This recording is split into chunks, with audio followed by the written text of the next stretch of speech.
Well, hi there, golf fanatics. Adam Bazalgette here from Scratch Golf Academy. Since it's Masters Week, I thought it would be topical to look at how to putt better or how to control your distances better on quick, difficult greens, which of course is what they'll be facing out there this week. Got a couple of keys for you. One's more on the technical side and one's more on the strategy side.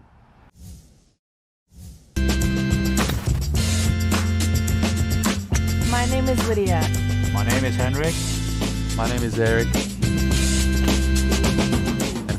And for me, golf is more than a game.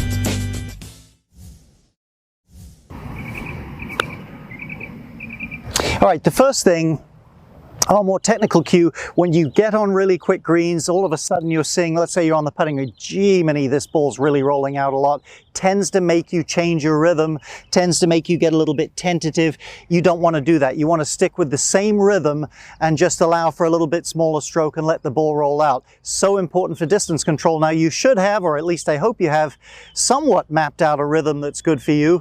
I would highly suggest you use a metronome. You can get those on your phone. And let me give you a quick plug for the Scratch Golf Academy app. It's free. Just download it at the App Store, but there's a whole section on it on putting tempo and a video on how to select a good rhythm and get in a consistent rhythm. So do that.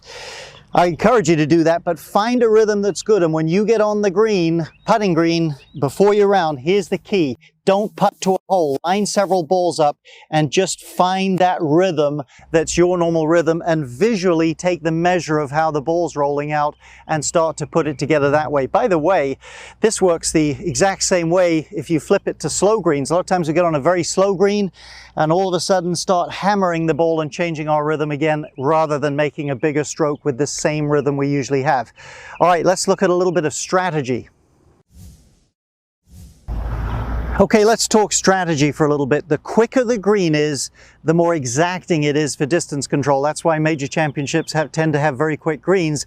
In other words, if a ball's rolling slightly too quickly on a very quick green, the difference in rollout will be larger, so your touch has to be absolutely excellent. Now, let's take a putt. We're not talking short makeable putts, 5, 6, 7 feet. Hey, you want to get those to the hole, obviously try to make it. Let's say though you've got 25 feet, not even an extremely long putt, but if it's a really quick green with some slope, 2 putts a good score there. Here's the strategical thing you have to bear in mind. Let's say you're a medium skilled golfer, you're 30 feet from the hole, not even, 20, 25 feet. The spread, if you hit a number of putts between your shortest and longest putt, that's your highly skilled, is probably going to be at least 5, 6 feet as you see the spread is here.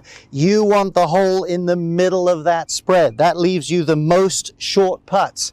If you make too much of a commitment to being aggressive in getting your putts to the hole so that most of them are by the hole, you're going to leave yourself with quite a few comeback putts and you're not going to make all of those things. So we're not trying to leave it short, but we have to be reasonable. If you can just feed it up to the hole, a little bit long, a little bit short when the greens are quick, you will save yourself some strokes. So keep to your rhythm. Establish that rhythm in the pre-round. Warm up there on the putting green. Be a little more conservative. It's more difficult on quick greens to get a few putts up around the hole, even if they're a little short on the less likely to make putts.